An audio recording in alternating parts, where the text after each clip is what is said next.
Hello, everybody. I have Brett Lloyd with me today. I brought Brett on because I've seen his story around the carnivore community now for quite some time. And I was particularly interested in the mental health aspect of it and his recovery. Brett, I want to thank you so much for coming on. I've really enjoyed your videos.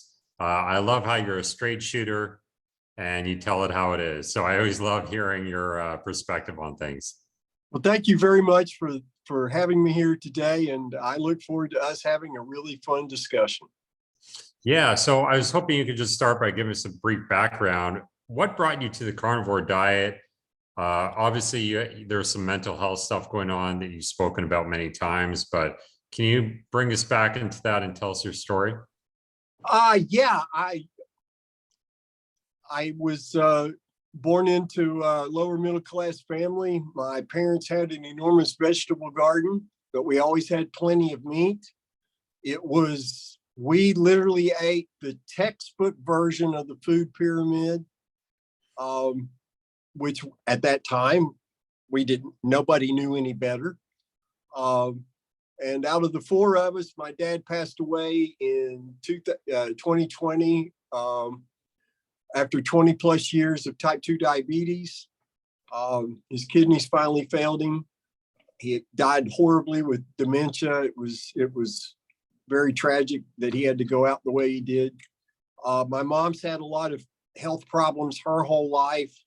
My little baby 6 foot tall sister almost died from ulcerative colitis. She still has IBS because she won't follow carnivore. I've done research, anyway, and then I suffered 43 years of my 61 years of life with chronic depression, major depression with psychotic features, chronic anxiety, and chronic insomnia with a myriad of skin issues as well. I wrecked a promising career in psychology when I was in my 20s due to my mental illness. And I still find it very interesting that I was surrounded by all these master's level and PhD level psychologists and psychiatrists and whatnot. And nobody picked up on the fact that I was depressed. But I never thought I was depressed. I thought the rest of the world was what was having a bad day every day. It wasn't my fault. It was the world not being right. I was hospitalized. My life became unmanageable due to mental illness. In 1990, I checked myself into River Park Psychiatric Hospital in Huntington, West Virginia. And that's where I was first formally diagnosed with major depression. I was put on Prozac and sent out the door. Back then, Prozac was extraordinarily expensive and I didn't have any insurance. Because they kept sabotaging the jobs I was working. I committed myself to becoming a professional musician, which I did not sabotage most of the time. And I gradually, over a period of years, just got worse. I wrecked my first marriage with my behavior, which was woefully inappropriate. I was the textbook bad husband. And then I had the good fortune to meet my present and final wife, God willing, 26 years ago. And when we started our life together, I'd been having issues with panic attacks, really bad ones. And I had a doctor tell me before I met my wife, said, if you don't go on meds, your life's going to become very uncomfortable. And so I started taking Prozac as prescribed in 1995. And I took it as prescribed for the better part of the next 23 years. Met my wife, we started our life together and things were really good in the beginning. I moved to a different state, different environment, everything was very positive. But after about 4 years, my mood would start to crash for no explicable reason. And this began what I call the illness wellness cycle. over time, my periods of illness got longer and my periods of wellness shrunk. The doctor's response to all of this was, well, let's increase your Prozac. And they did that until I thought the top of my head was going to explode. And then they started throwing different meds at different combinations of medicine at me. I've had almost every combination that's safe for a human being to take with Prozac. I mean, I was on a ridiculous number of medicines over the years. And the same thing would happen. My mood might improve or at least stop getting worse for a time. And then the bottom would fall out again. In 2006, I had a textbook nervous breakdown due to a familial event I do not get into specifics about. I went for 2 months, only sleeping an hour or two a night. And when you don't sleep more than that, very bad things start to happen. I started hearing kids playing in the yard when I was the only one home. Okay. And that's not good. They put me on a medication called Remeron. And I'll never forget Remeron because I slept for 2 blessed weeks. Felt good to sleep again. But I also put on 25 pounds in that 2 weeks because that medication is a notorious weight gainer. And then at the end of that 2-week period, I went on another 6-week run of only 1 or 2 hours of sleep at night. And things got really dark then. Finally, they put me on this medication called Symbiax, which is an antipsychotic combined with Prozac. And that stopped the free fall of my mood. It didn't make anything better. In fact, my quality of life was pretty poor. I would sleep 10 to 12 hours a night because that medicine was very sedative. And then during the daytime, I would have to have 1 or 2 2-hour naps just to get through the day. And couldn't perform music at all. I didn't even touch my guitar for the year that I was on that medication because for me, playing music is very emotion driven. And I didn't want to feel what trying to play guitar was going to do to me. Finally, after a couple more med changes, I just was like, at the end of 2008, I was like, this is terrible. I can't keep living like this. I've got to make some mental changes. And I'd come to terms with the familial thing that had happened. It was all, water under the bridge. There was nothing I could do about it. This person was no longer in our lives. And I just had to accept that. And I made some mental adjustments that I thought were significant. But I was telling my wife at the time, I was like, I'd put on a bunch of weight. I weighed over 250 pounds and I'm only 6 foot tall. And my wife said, we ought to check out this Atkins diet. I've heard a lot of good things about it. And in my own crazy way, I looked at what the directions were, and all that I really remembered was, okay, no potatoes, no more bread. You can have all the meat you want. You can eat the Atkins snacks, and you can eat leafy green vegetables. Okay, I can do that. And I did it for the better part of a year. I lost 35 pounds. My mood improved. But here's the thing, when my mood improved, neither I, my wife, or my doctor attributed the mood improvement to the change in diet. At no time. I honestly believed it was because of the mental adjustments that I had made. I got to go to my 30-year high school class reunion, had a really good time, and I started writing songs again, and I began performing at churches and was paid nicely to do it, and life was looking really good. But after a year of that, it's like, man, I really miss ice cream. I really miss coconut cream pie, and I really miss those triple-decker coconut cakes. And I thought, well, I'm going to go back and eat that stuff. And if I gained a bunch of weight, well, okay, I can just go back on Atkins.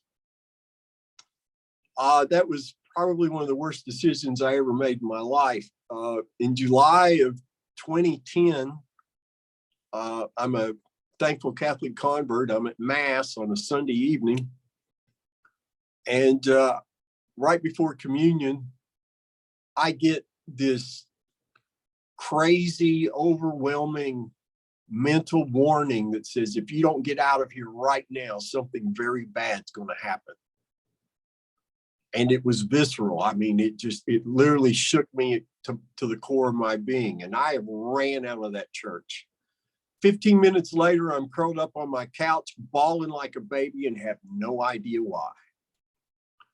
And over the next 5 years began the worst part of the whole experience with mental illness.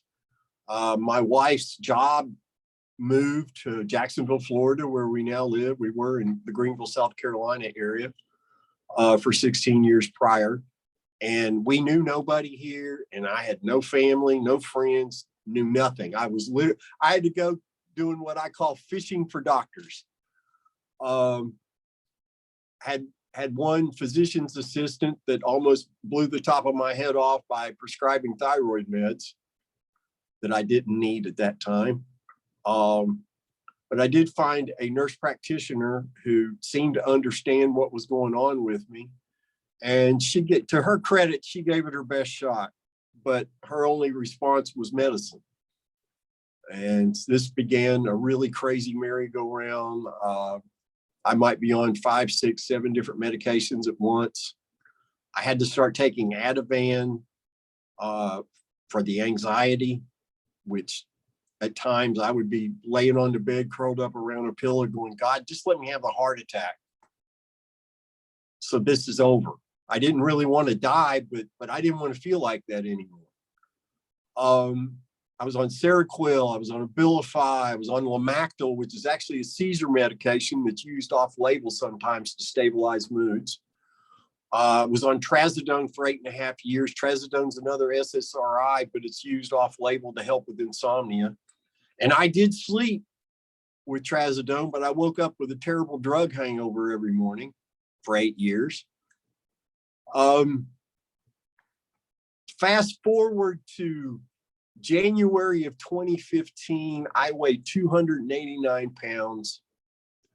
The last psychiatrist I'll ever have, not named Georgia Eade or Dr. Chris Palmer, recommended that I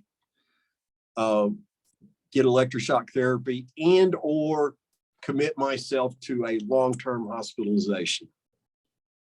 I had seen ECT patients 30 minutes after the quote unquote treatment and years before when I was working in the mental health field, and I knew I didn't want any part of that. And I didn't take his advice on putting myself in the hospital because I had a very genuine fear that I might not ever get to come out.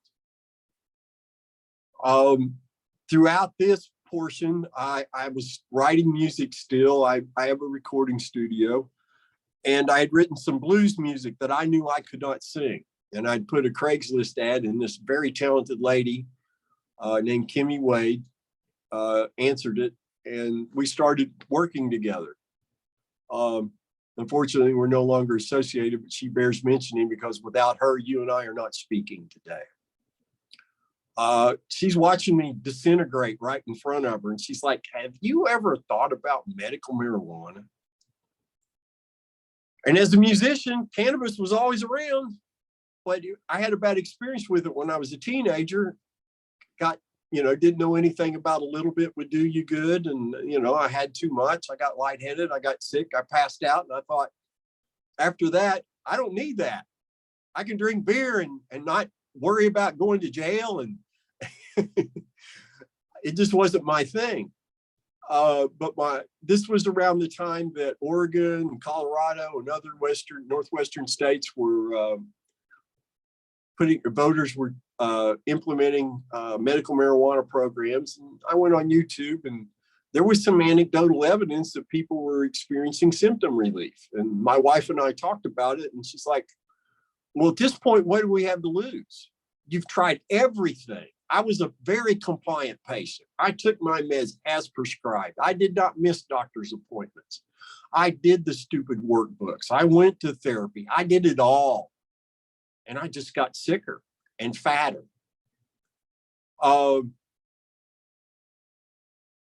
So we secured 4 grams of cannabis. My wife found a canna butter recipe on the internet, and she made these little quarter-sized cookies.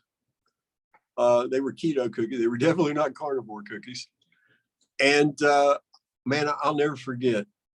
I was so scared of these things. I broke the first one in half when I ate it. And after about 10 minutes, I wasn't high. I just felt like 1,000 suns had lifted off of me. I just didn't feel like crap anymore for the first time in God knows when.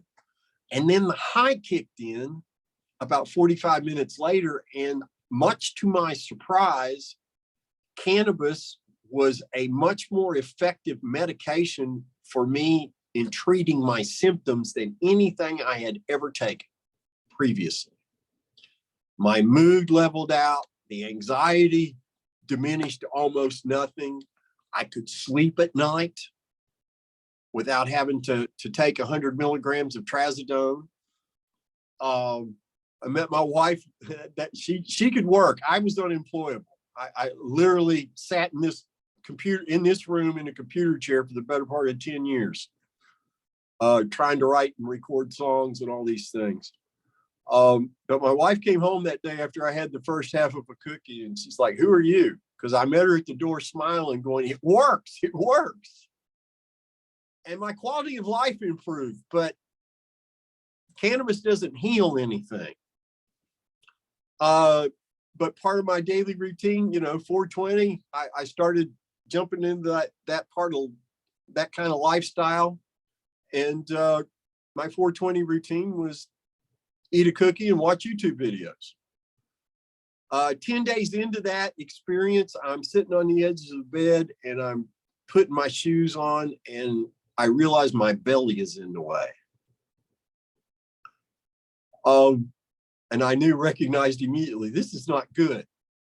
Now, one thing I need to share with you, my depression got so bad that I could not accurately perceive my environment. My wife would say, "It looks like it's going to be a beautiful day," in that kind of happy tone. But my illness would twist that and filter it to where what I genuinely heard was, "Yeah, looks like it's going to be another beautiful day. That's just great." And I adore my wife. I tell people every interview I do, I say, if anybody's earned their place in heaven, it's her, because she put up with me for all those years. And I was very hard to live with. I was an angry, depressed person. And she never knew what version of me she was going to see when she would come home at the end of her workday. So because of the cannabis, I was seeing things more accurately. And I looked at myself in the mirror and saw myself accurately for the first time in God knows when. And I looked like something out of The Walking Dead. My face was this pale gray with green around the edges, and it just horribly, I looked like somebody who was either going to have a stroke or a heart attack at any point in time. I immediately told my wife, tonight, I want Adkins, back on Adkins, as we understood it. Now, keeping in mind, I was not a nutrition somebody. I'm a guitar player. I'm still not a nutrition expert. I'm a guitar player. I didn't know you were supposed to consume the fat. We thought the fat was bad for us. So my wife would make these piles of ground beef and drain the fat and then put mozzarella cheese on it. I started walking because I knew I had to move around more. I also knew I had to be careful. And otherwise, because if I injured myself, gosh, that might kill me. Started walking the dog, half a block here, half a block there, progressed to a block, then 3 blocks, 4 blocks. And I'm like, well, I wonder how far I'm walking.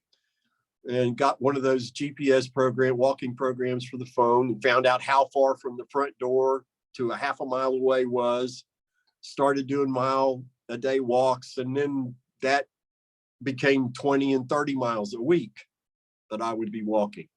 Over the next 3 years, I walked off 94 pounds.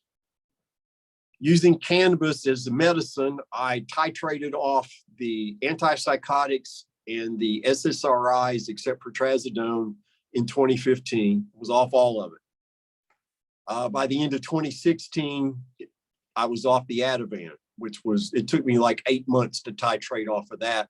And the day after I took my, my last 1/8 of a milligram, I woke up with vertigo.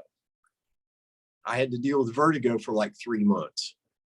Then at the end of 2017, I was off the trazodone completely. And I've not, except for one run of antibiotics when I had an upper respiratory infection in the fall of 2018,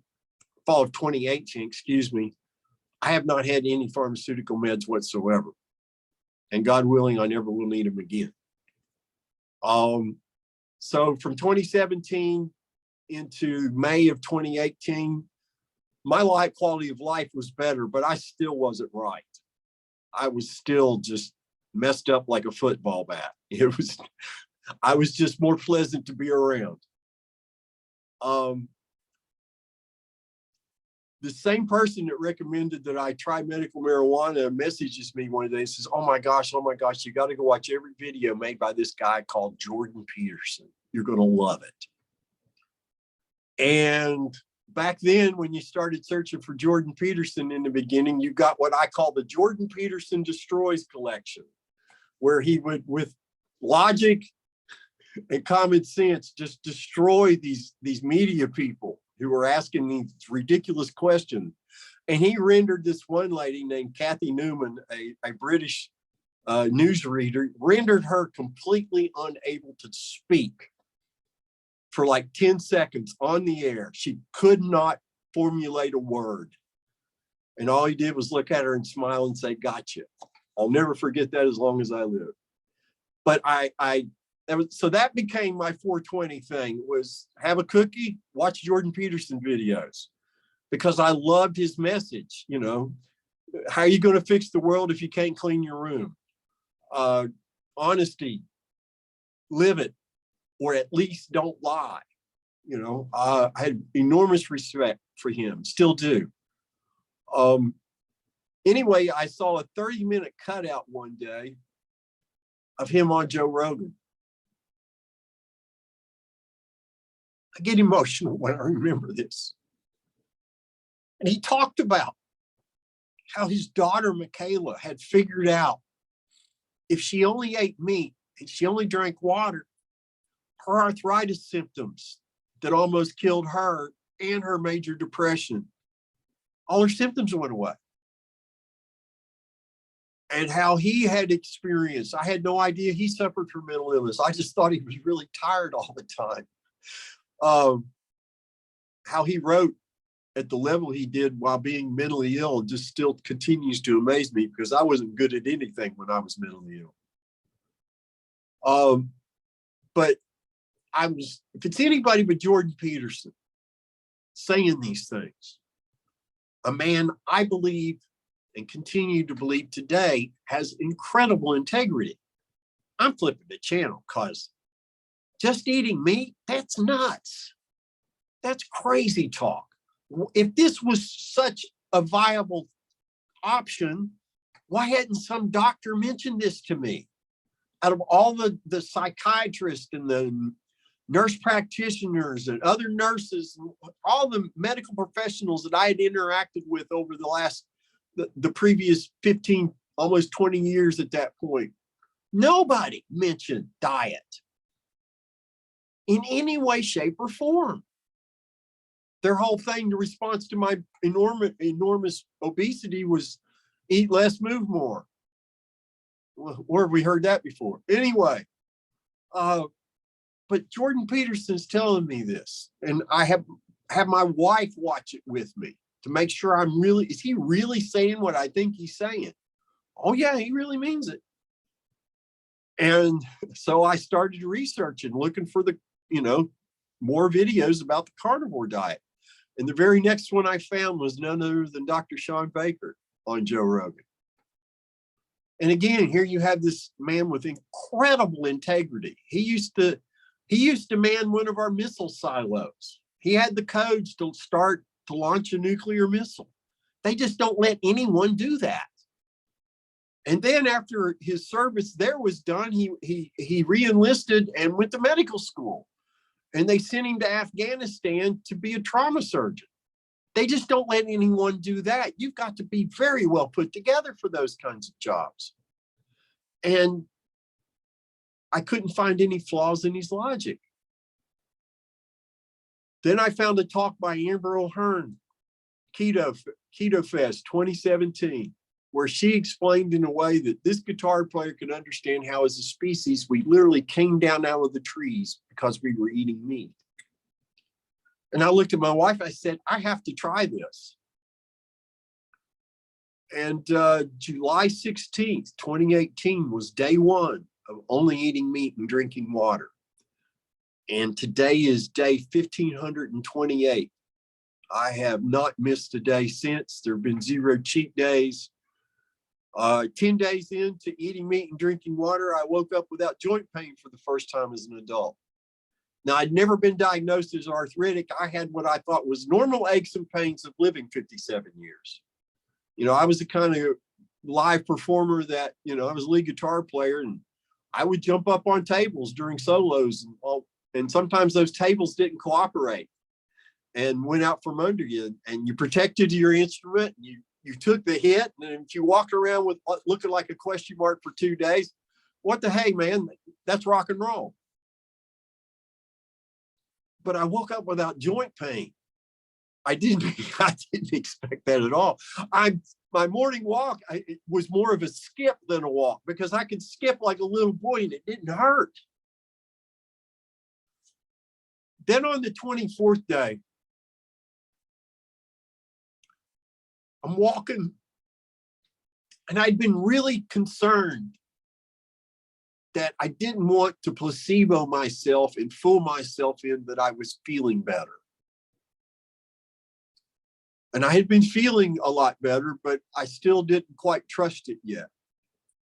And I'm walking along, and then it was like a switch flipped inside me.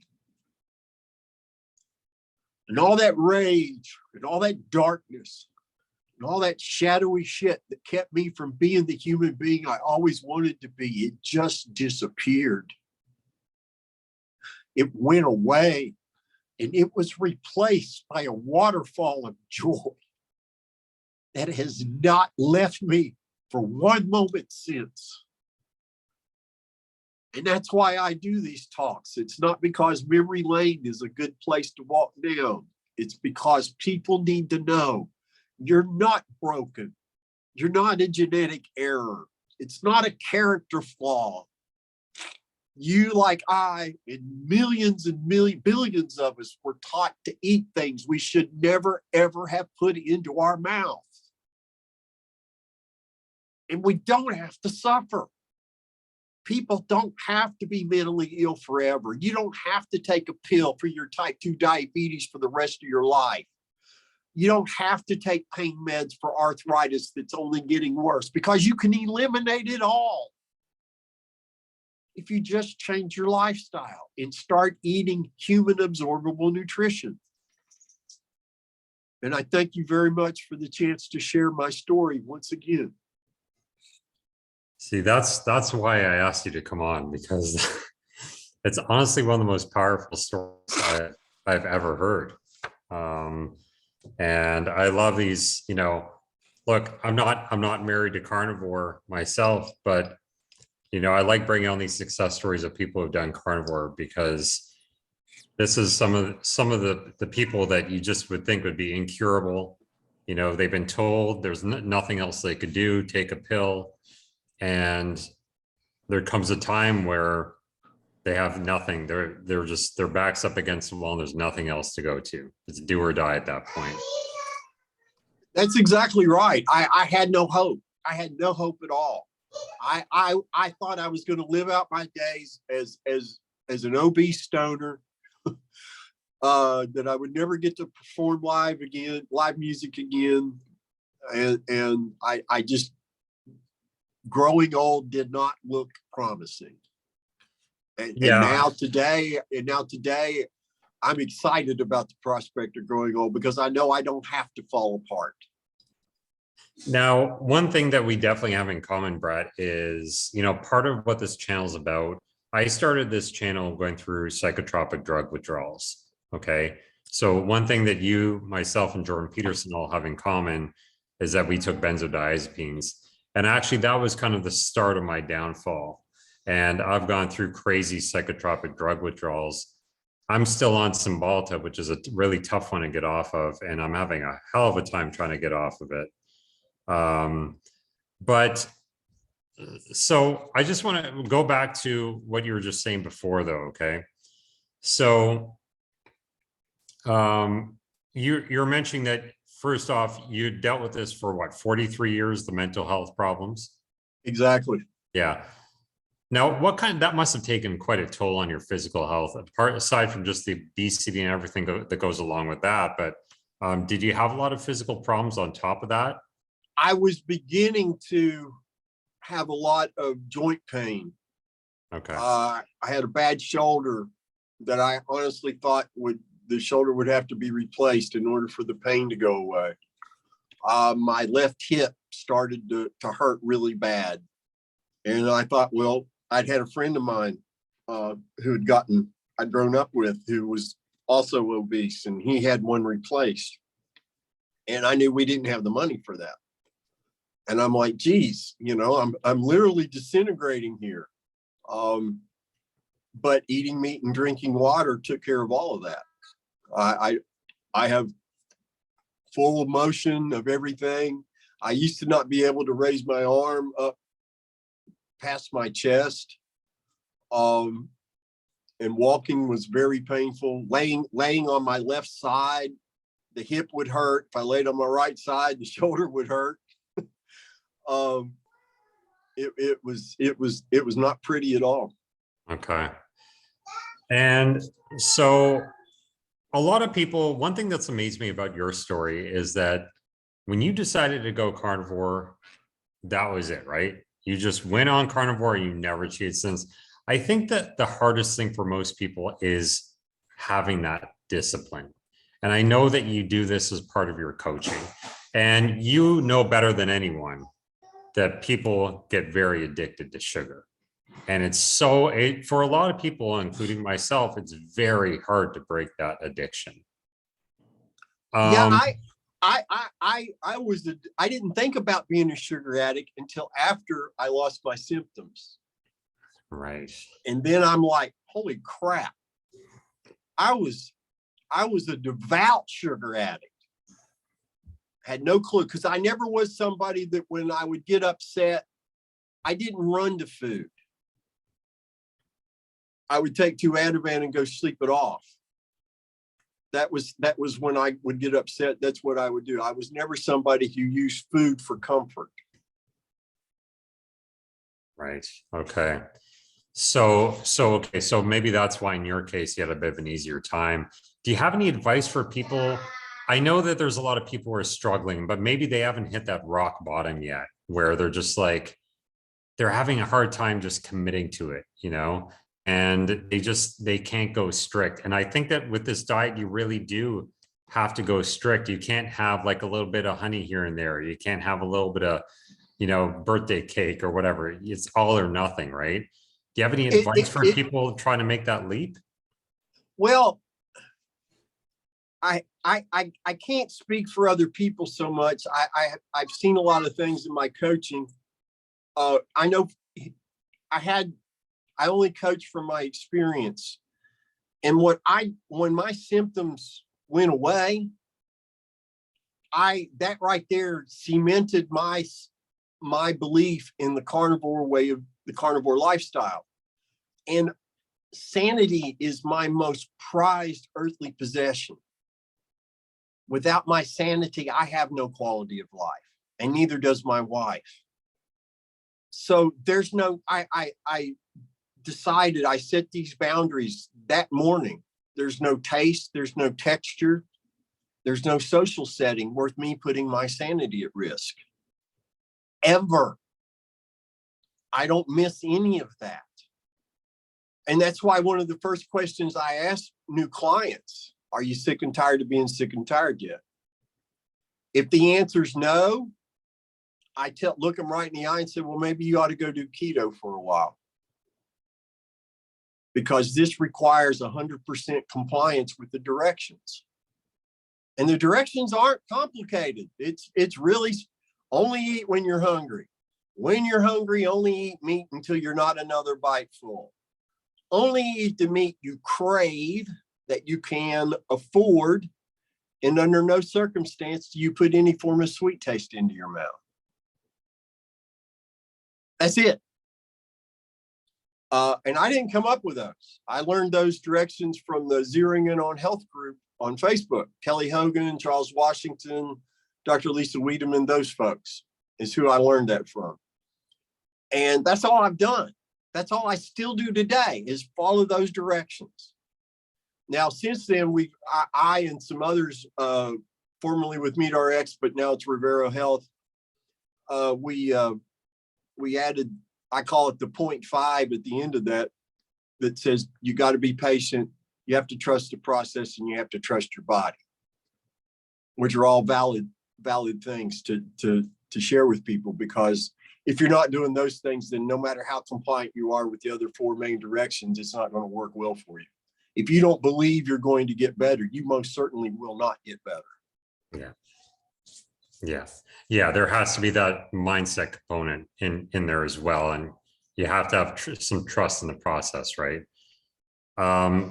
Did you have any sort of transition phase where you maybe felt worse before you felt better? Or was it just because it seemed pretty quick for you? You said about 3 or 4 weeks before that weight lifted off your shoulders, that sort of epiphany moment.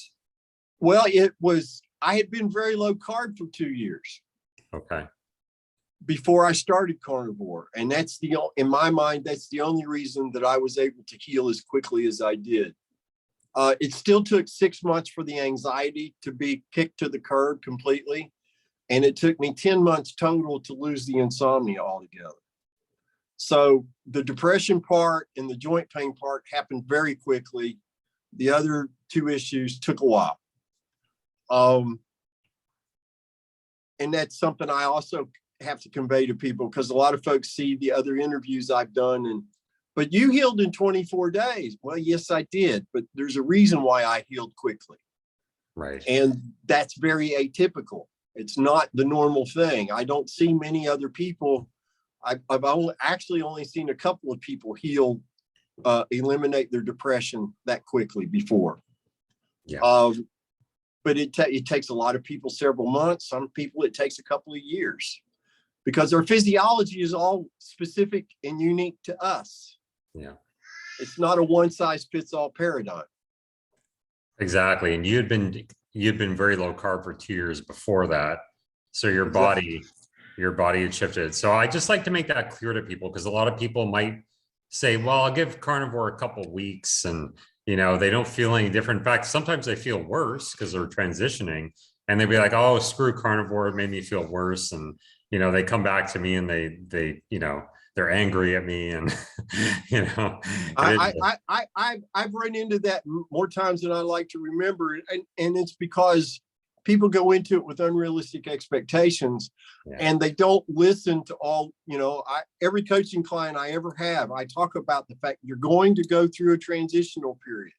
These are the things that you could experience: flu-like symptoms, a lot of loose stool. And then I have to explain the difference between loose stool and diarrhea, because they're 2 very different things.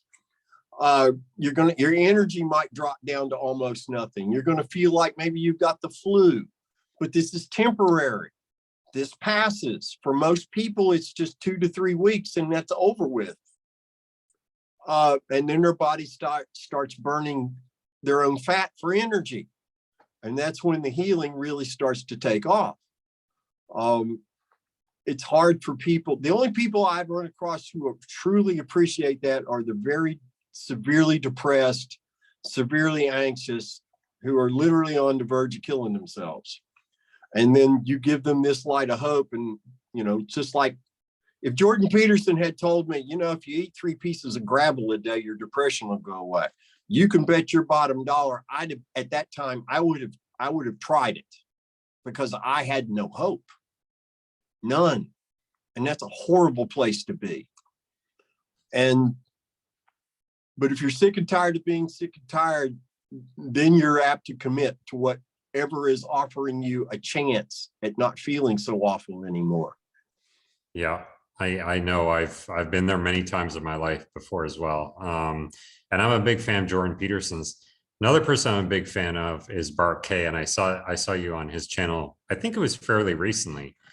And I remember, I have to say, I've been critical of some people in the space, because there's some people that, you could tell that I think they're doing it because they want to make money, and they're not necessarily doing it for the right reasons. And I think that's part of the thing that's really appealed to me about you, is I could tell that you're in this for the right reasons. And you talked about like Paul Saladino, for instance, and his promotion of like honey and sugar. What are your thoughts on that? If you could just break that down. Well,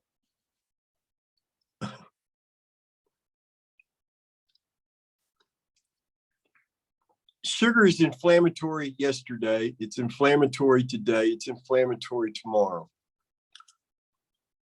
In my four plus years as a carnivore, there have been a couple of times when I consume things out of ignorance that I shouldn't have consumed.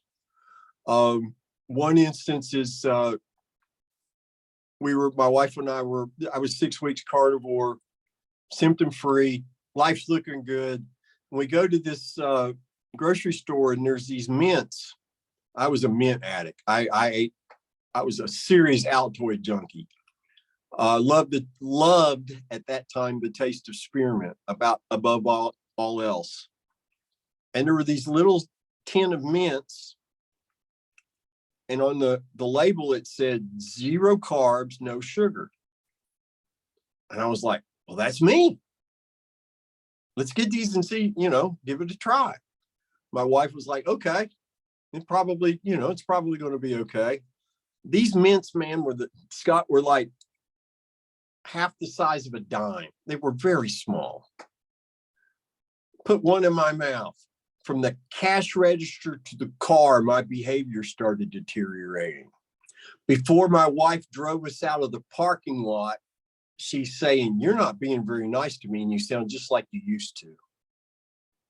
And we're like, whoa, wait a minute. I threw those. Come to find out, I can't remember the sweetener that was in it, but it was an alcohol-based sweetener. Xylitol. And again, I didn't know the things then that I know now. I didn't fully appreciate direction number 4. Under no circumstance do you ever put a sweet taste into your mouth. I hadn't fully come to appreciate that yet.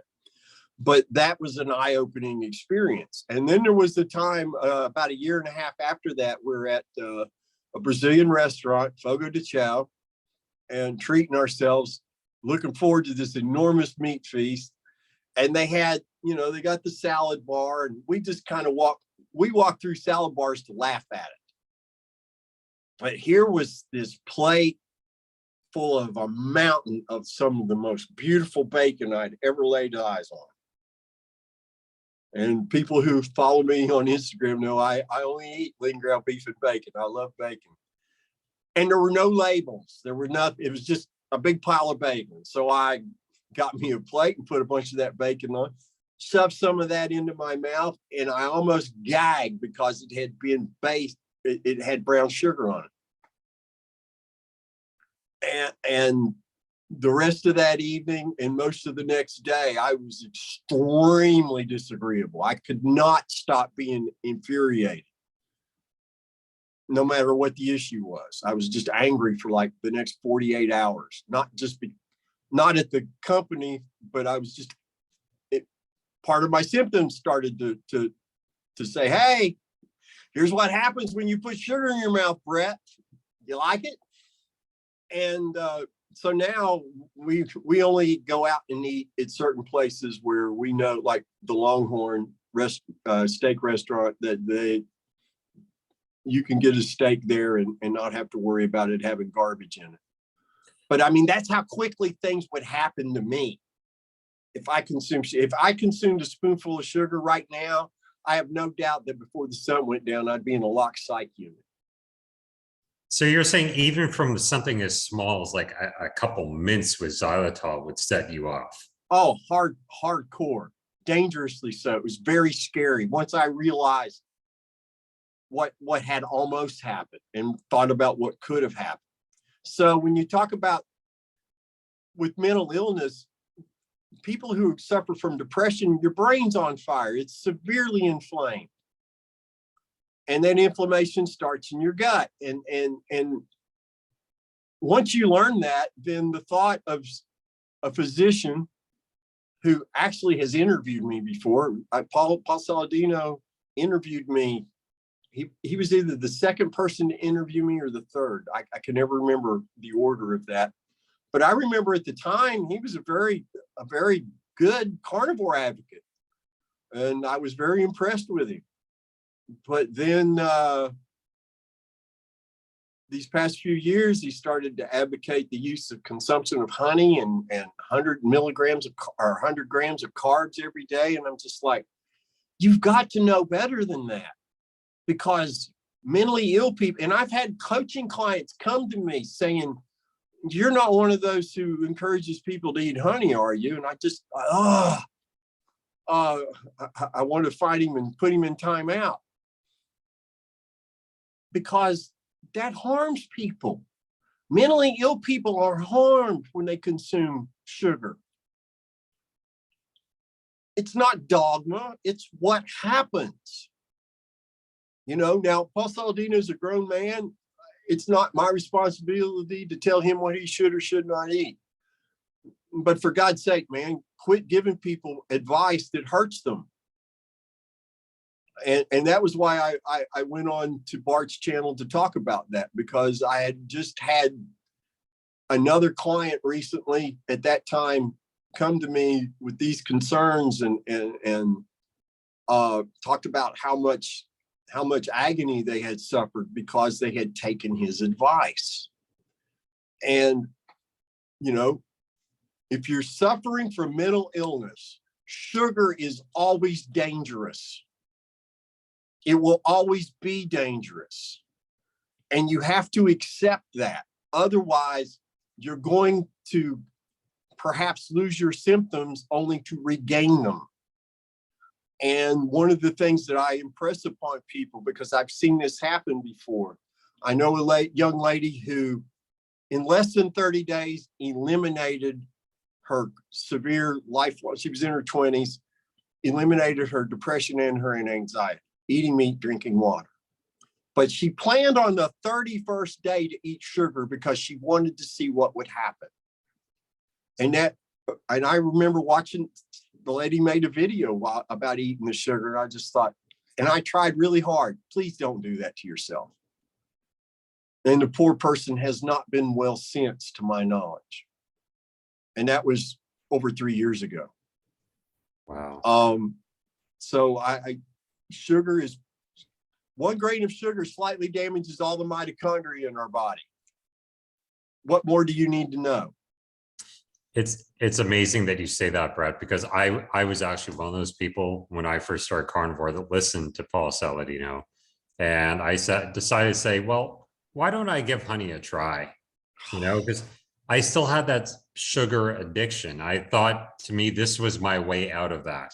You know, I was craving sugar, but I didn't want to go, because anytime I even had like any kind of plant-based sugar like stevia would really set me off. I'm like, well, what the heck is going on here? Stevia doesn't have any calories in it or anything like that, but it would just affect my mood terribly. So I was like, okay, well, I could try honey. I tried it for about a week. The first time I tried it, I was like, okay, I don't notice too much. I was lucky in that respect. But like a few days later, all of a sudden, the looping thoughts, the intrusive thoughts, all that stuff was coming back, right? So that's why I think it's so important to take this message to people and be like, okay, you need to really figure this out here, that there's certain people, I'm not saying it's going to harm everybody, right? But there's some people like you and me that are coming from a really deep level of health. And it's like you said in one of your interviews, you know, there comes a point where you go so deep, you might not be able to come back, or it's going to be that much harder to come back. That's true. We don't get an infinite number of tries. You know, you can't ride the roller coaster and assume that you're going to come out just fine at the end ultimately, because there's no guarantee. You know, you damage yourself significantly enough, often enough, the body's not going to fix it for a variety of reasons that I'm not qualified to go into, because I'm not a physician. I'm not a physiologist. I'm a guitar player, but I've just seen it time and time again. I've never seen anybody heal mental illness, autoimmune issues while consuming sugar in any form. Dr. Berry has put up several years ago a great graphic. On one side is the sucrose molecule, and then on the other side is the fructose molecule, and they're identical. And underneath is, the question is which one of these is healthy? Yeah. And the answer is none, neither. Yeah, no, exactly. And it's funny that all these reactions, I see a lot of carnivores trying to do stevia, and it's always the same result, right? Or stevia or monk fruit or whatever else. And they're like, look, it's 0 calorie and there's no sugar in it and this and that kind of thing. Well, turns out that's not quite true. But okay, so I'm going to throw off a few quick questions for you here. Crispy, sure. Crispy or you know, lightly cooked bacon? What do you prefer?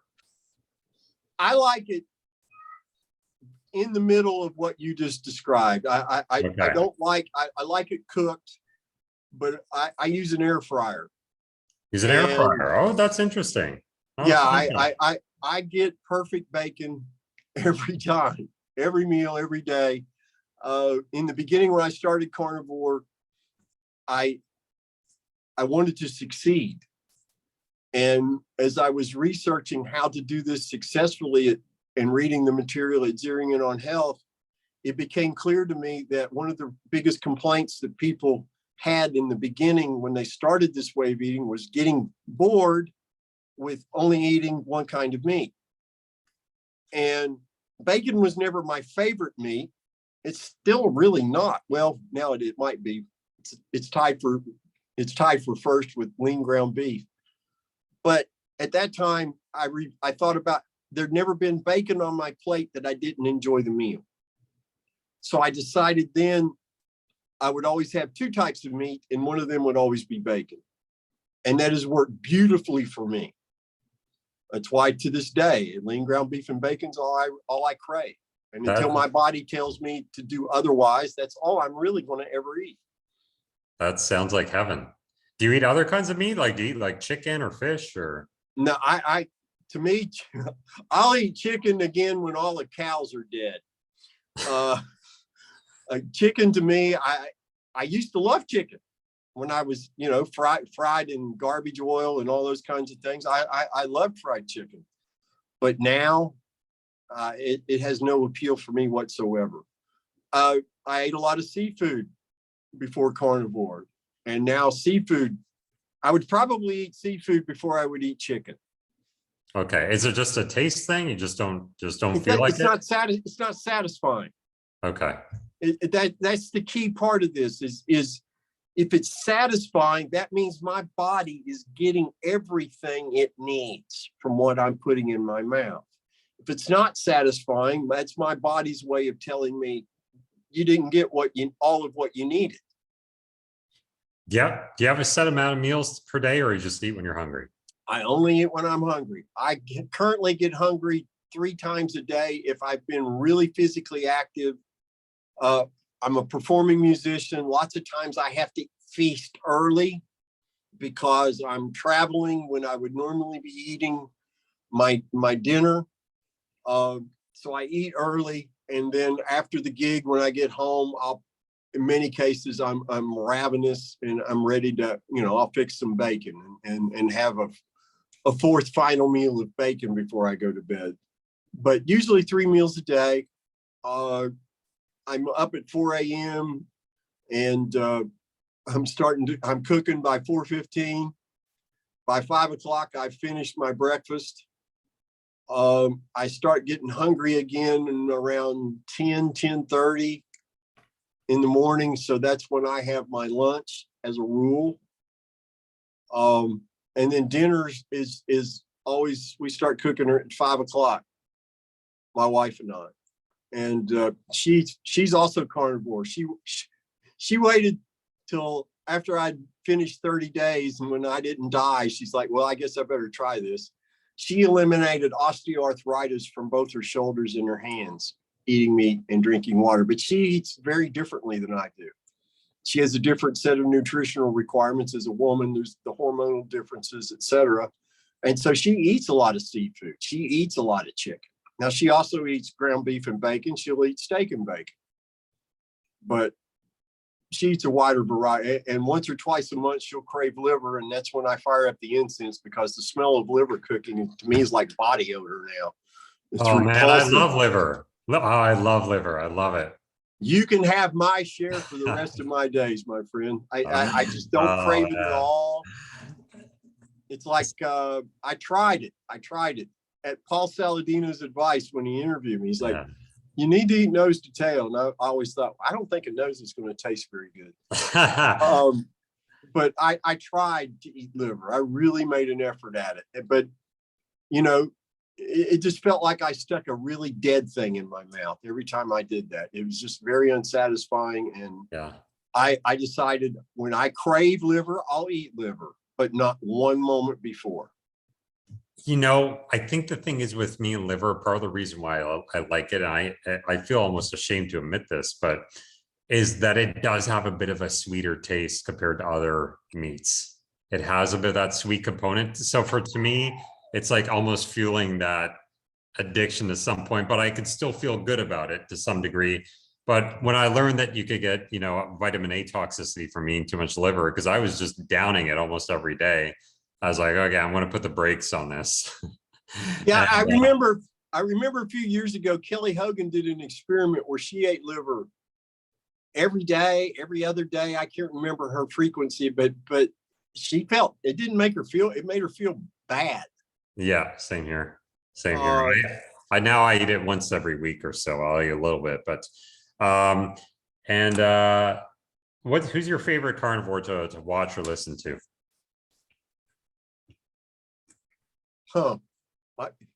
Well, it depends. I think Kelly Hogan is probably one of the best advocates for the carnivore way of eating that we have right now. She might be also the only person on planet Earth that might be a little happier than I am, if that's possible. I've met Kelly in person before. She's exactly in person what she is when you see her on screen. She's always a bright light of hope, and she comes across in this hilarious way that she has. I think she's probably the best advocate we have, but we've got a lot of really good ones. Michaela Peterson's obviously a great advocate for this way of eating. Dr. Baker as well. I can't say that I have one favorite, but if I had to pick somebody to feast with, and they were the only one, I would pick Kelly Hogan, because she just lights up a room with happiness. I hate to create controversy, but who's your least favorite? I'm in trouble here, Brett. Nah, you're not going to get me in trouble. I don't know of anybody, because I don't consider Dr. Saladino a carnivore. Right. Because he's not eating a carnivore diet. I don't even know that I would qualify what he's eating as a ketogenic diet. Consuming all those carbs and all that sugar. There's no now there is one individual, and I'm not going to call him out, who I it's more of a personality clash than anything else. But you know, their carnivore, as I understand, it's pretty rock solid. They're not giving out bad information. They're just, you know, we aren't all always going to get along with one another, and we're not always going to be able to work together. It's just the nature of humanity. But there's only that one and maybe one other one that I don't engage with at all, because there's friction and dislike, and you know, I'm not going to change them and they're not going to change me. So why put either one of us through something that's only going to create frustration and resentment? And with all the hell of 43 years, that's a long time. Yeah. Over 4 decades of, sounds like honestly, I'm sure you had some good moments in that time, but it sounds like pure hell for the most part. It was, and in my 20s and 30s, it was hell that I would create. Right. Okay. So it's a lot of circumstantial, but then eventually it became chemical with all the drugs and everything else. Exactly. Yeah. Okay.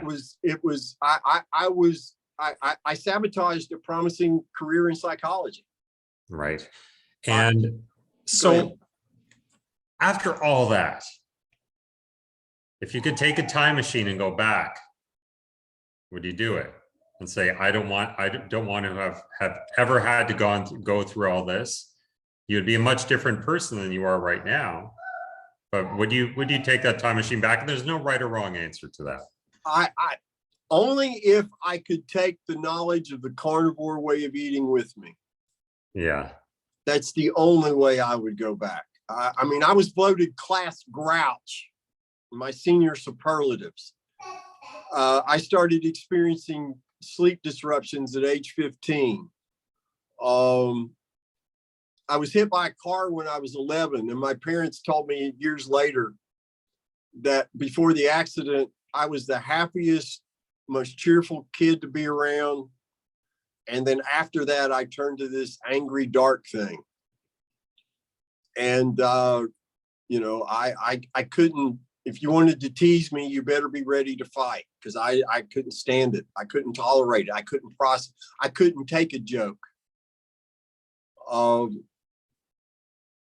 I wouldn't go back and do it all over again unless I had the knowledge of the carnivore way of eating. And I also wouldn't have committed myself to playing sports the way I did. I would have committed myself to learning how to play music. I didn't know my first guitar until I was 18 years old and was allowed to have one, because my dad said, you'll grow your hair long and start playing that crap you like to listen to. Ultimately, at age 30, when I quit working in mental health, I grew my hair long and started playing live rock and roll. So it was destined to happen. You know what, though? So, I mean, I ask that question to everybody, right? Because look, you are an extreme case, you know, you just are. Your story, I mean, 43 years of living like that, and, you know, everything you've had to deal with, and what you've learned now, and how many people you're helping now just by getting the message and your coaching and everything else. You couldn't tell me that I wouldn't, you know, a lot of people would be like, I would take that back in a second. But because you learned, having learned what you learned, and now having all this purpose in your life and happiness in your life and appreciation for life and gratitude, you didn't automatically go to that place in your head where it'd be like, yeah, I would take it back in a second, you know. That's the difference, right? Well, the only thing that I still deeply regret is raising kids while being mentally ill. Yeah. That was very bad for them. I'm going through that right now as we speak, Brett. So I completely understand it. And that still is the one thing that I haven't completely worked through. Now I've gone back and made amends where I can, but not everybody's interested in hearing what I have to say in that regard. I burned a lot of bridges. I didn't just burn them, I nuked them. I was notorious for that. And, but that's the only thing looking back that I really, really wish I could change. Yeah. But my quality of life now, my wife and I together, our marriage is like ridiculously, at times it's like we're living this fairy tale now. Because one of the benefits of carnivore is all your plumbing starts to work, whether you're male or female. And you're just because you're in your early 60s doesn't mean that your libido has vanished. Yeah.